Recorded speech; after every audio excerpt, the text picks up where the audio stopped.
Well, a very good Wednesday morning to you. We appreciate you being with us here on the First Alert Desk. Brooks Baptiste here, checking in about all of the top headlines that we are staying on top of this morning. A lot of stories. It's actually been a pretty busy morning with some developing stories, some breaking news as well, and then, of course, covering some of those stories that are now going to have some new layers to them today after originally covering them yesterday. So, I want to welcome you in. Hopefully, your day is off to a great start. Hopefully, you've made it to work safely. Maybe you just need to catch up on your news headlines for a quick second. Don't worry, we've got you covered here.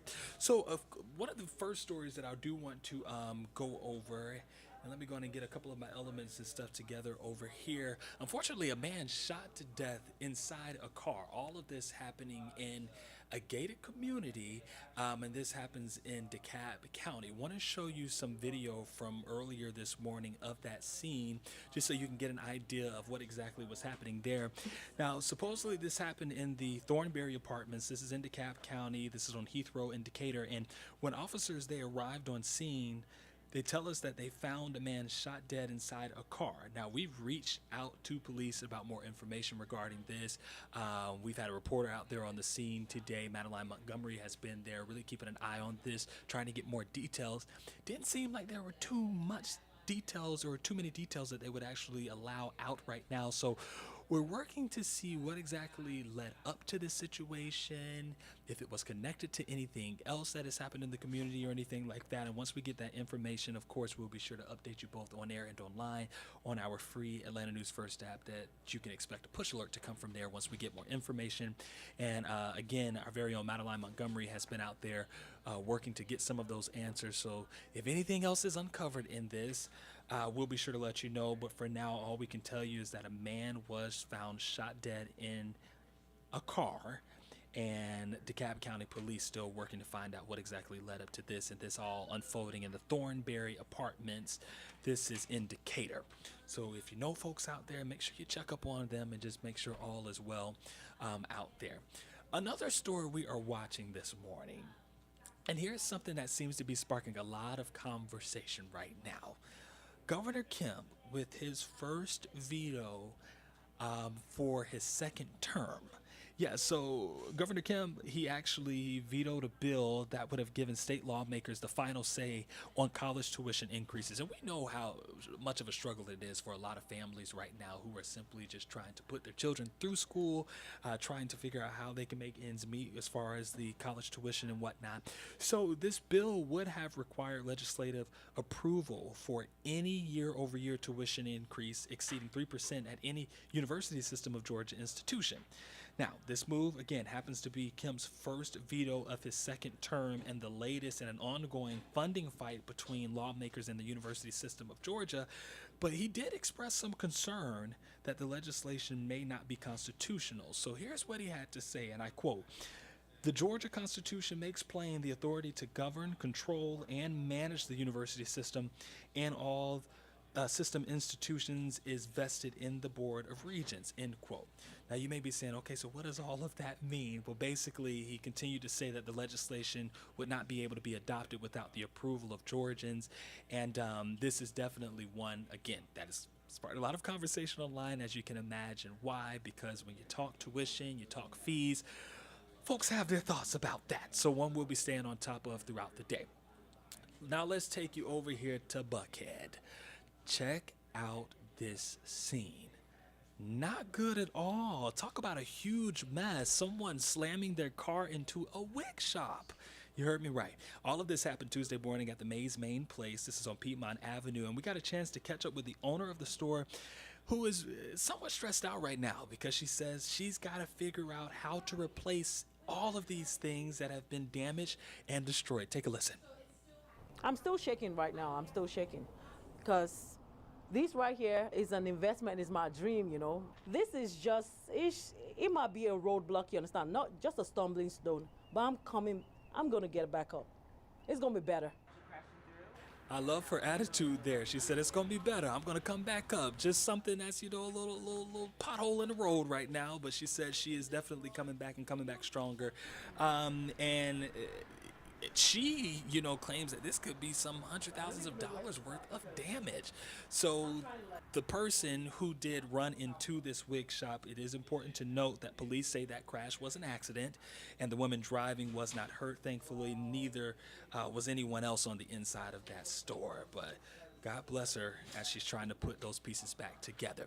Can we talk baseball for a second? Because I know y'all are excited about the Braves being back in action.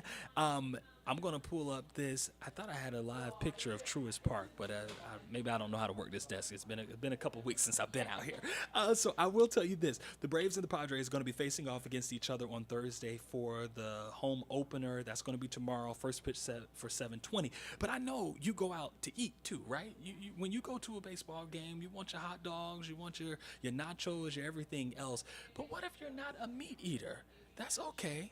Yeah, Slutty Vegan, the one and only popular spot, going to be coming to Truist Park. So that's going to be that new option for you non-meat eaters. And Slutty Vegan set to open in Atlanta's Truist Park near the third base gate. That's going to be in section 130.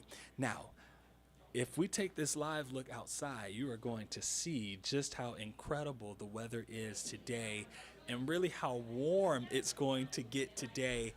I feel like just a couple of days ago, all was well. It felt like it was kind of cool, kind of chill, and then I was complaining about why is it too cold out there, and then now we're about to hit some serious heat today, and the hottest day of the year. First Alert meteorologist Courtney Jacobazzi coming on in to give you an update on your weather. Courtney, the best part though, at least it feels like baseball weather. That's right. Feels like springtime. That's some of the best part about this time of year when the temperatures start to warm back up and we get all of the beautiful sunshine. Now, listen, don't get me wrong. There are some days that are too hot over at Truist Park, okay? And that's when you catch me watching it from my couch. But in the meantime, really just no complaints. It's beautiful out there for the start of the day. Hopefully you've enjoyed your morning. All of you who are on spring break, hopefully you've been able to get out and enjoy some of the weather. I'm standing on a shorter box right now, so we're only going to temporarily put this camera on me. But I'm First Alert meteorologist Courtney Jacobazzi. Hope your morning's off to a good start. Let's talk about the forecast, shall we? A beautiful, warm morning after a foggy start. A lot of us dealt with fog again this morning. Nothing necessarily super dense, not enough for a dense fog advisory, but we did have some limited visibility out there. But now, as you can see, the fog has pretty much lifted and we're starting to see some beautiful blue sky. Now, here's a look at the 24-hour temperature change. So we have anywhere from 8 to 14 degrees. Temperatures are 8 to 14 degrees warmer than this time yesterday, I should say. So that warming trend really kicking off today. This is setting us up for a very warm day. As Brooke said, the warmest day of the year so far on the way. Today we're going to flirt with record heat for the afternoon. We have wind that's going to come out of the southeast today. What's off to our south and east is technically the Atlantic Ocean. So we're under the influence of the Atlantic Ocean. That's a warmer air mass compared to some cooler and drier air that's to our north. So that'll do a couple things for us, give us temperatures like this today, and then we will also have some clouds around for the afternoon, partly cloudy skies. We'll have enough moisture with, again, that influence coming off the ocean to build some clouds through the day today. Overall, just a gorgeous view over Midtown right there. 73 in the city of Atlanta. The wind, again, coming out of the south, it'll shift to the southeast throughout the day today at 11 miles per hour. It will be a little breezy because we do have that cold front that's on the way. So as that battles our area of higher pressure that's over us, we have a cold front to our south that came through, brought us rain. And then we have high pressure building in, another front coming in. All the things put together, it's going to be breezy today. We don't need to go into the science about it, but it's going to be breezy, and it's going to be warm. So 73 already, just past 10 o'clock here. So needless to say, it's going to be a very warm day. Again, temperatures in the mid-80s this afternoon. 68 in Dallas. We're at 73 in Noonan. Good morning, Wesley. 68 in Covington, 65 in Gainesville, 69 in Canton. The mountains are even in the 70s already. 73 up in Blairsville. So as we go through the day today, again, mid-80s, partly cloudy skies. Some of us, I wouldn't doubt, hit the upper 80s today. So the 88 degree range, I don't think that's out of the question.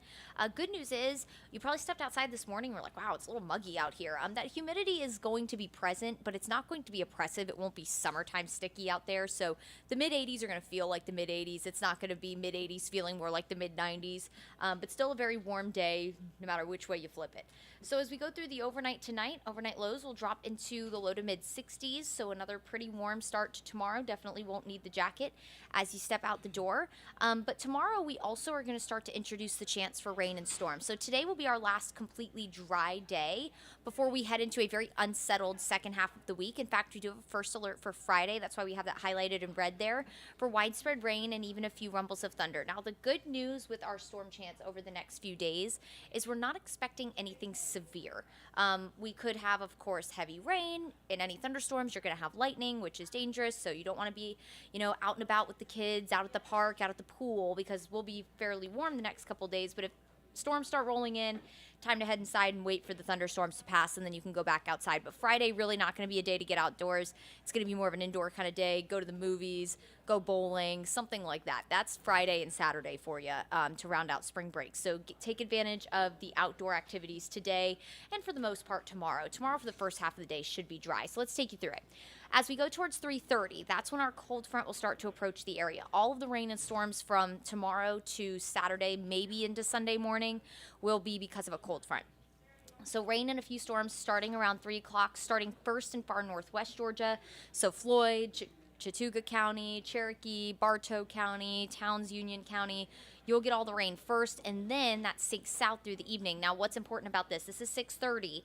So for those of you who are headed to the Braves home opener tomorrow, maybe you're going to go grab dinner at the Battery beforehand or go see all the entertainment they normally have beforehand. Keep in mind, there might be a quick passing shower or storm. So, not necessarily enough. You can't bring an umbrella into Truist Park, so you can't bring that with you. But maybe a raincoat, or just prepare to head into one of the shops just in case one of the showers passes on by. Good news is, as we head into the evening after sunset, the rain fizzles out. So we shouldn't have much of an issue when it comes to the game rain-wise. Might have a few showers for first pitch, but other than that, as we head into the rest of the game through the evening, we'll be dry, we'll be comfortable with temperatures generally in the 70s through the game. We'll start in the 80s, but then as that cold front passes, it'll be a little cooler, so we'll end in the upper 60s and low 70s Thursday night. Now, Friday, again, is the first alert. That front is going to move very slowly through the area. In fact, it's going to stall right to our south, and that's going to keep us extremely unsettled into the weekend and for the end of the work week. So 8 a.m., heading to work, a few showers are possible, so just keep that in mind for your morning drive. But by and large, the most widespread coverage of rain comes for the afternoon and evening as we start to heat up, and all of the moisture that will be present in our atmosphere. As that front moves in and stalls, it's going to trap in moisture, and it'll act as a focal point for showers and storms to start to fire up. Again, nothing severe expected for us, but general afternoon thunderstorms, very much possible, carrying heavy rain, maybe some gusty wind, not enough for severe limits, but could have some gustier wind. And then, of course, lightning is possible as well. So Friday afternoon, more widespread rain, and that just kicks off, again, an unsettled stretch of weather for us. It's not going to be an all-day rain event, but widespread rain that will very much impact your afternoon plans, especially those of you who are trying to kind of plan out the rest of your spring break here at home. Friday evening, of course, we do have a Braves game again Friday night. Could be a little on the drier side. We'll be watching that. We are just starting to get enough model data in that is technically under the umbrella of a higher resolution model, where we're starting to get an idea of more so the second half of the week, which is, of course, a very busy time between the Braves. We have the Masters over in Augusta. It's Easter weekend. So the next couple of days we'll really be able to fine-tune timing for you. Right now, we're just saying prepare for the chance for widespread rain on Friday, on and off, kind of starting in the morning, and that will be on and off through really Saturday afternoon. But when it comes to that particular timing for your plans in the morning, the afternoon, and the evening, that we'll get a better handle on really starting tomorrow. So Thursday, we'll have a better idea of Friday's exact timing, exactly what your forecast will look like for things like the Masters, things like the Braves game on Friday night. So hang in there. Right now, if you do have tickets to the Friday night game, there's a potential that it's not a washout. So just hold on tight. We'll have more information on that for you tomorrow. In the meantime, here's what it looks like for the home opener. Again, scattered showers and thunderstorms possible around 4 o'clock as that front starts to sink in. Isolated showers and storms possible at first pitch. So first pitch is at 7:20. And again, a quick passing shower or storm is possible.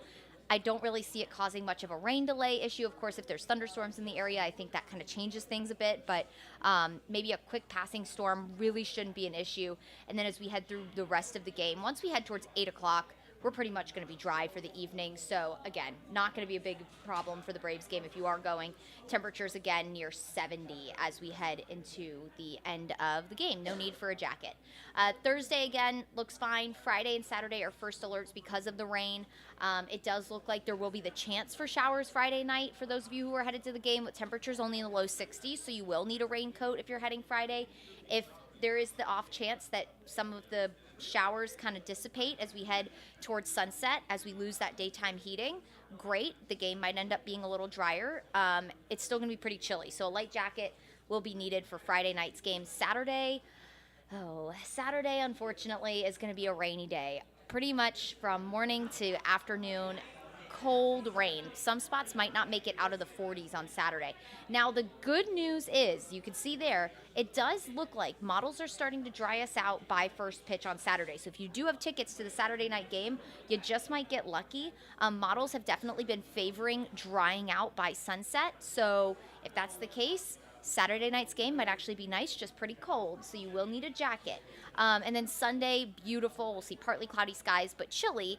By the evening at 7 o'clock, we'll be in the mid-50s, but for the afternoon, for any of your Easter plans, which we will talk about your Easter forecast right now, it'll be in the 60s for the afternoon.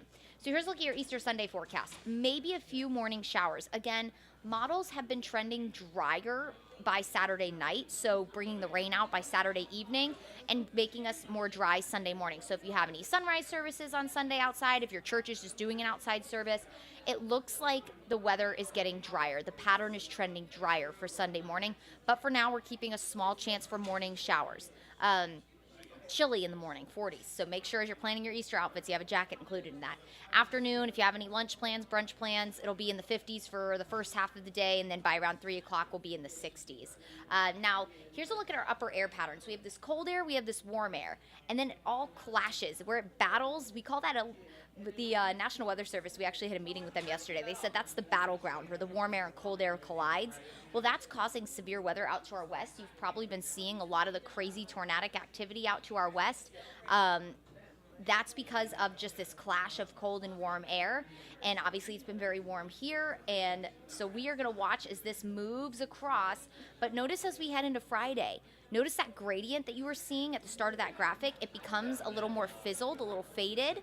So essentially, as our upper air pattern progresses, that really sharp gradient of cold air isn't going to dip into Georgia. We are actually going to have a wedge build in, and we've talked about that before. And I know this might be a little hard to follow, but we're going to have a wedge build in this weekend. And when you have a wedge build in, that actually protects you from a severe weather chance, because that actually creates kind of like a force field. It stabilizes the air so you don't have as volatile air.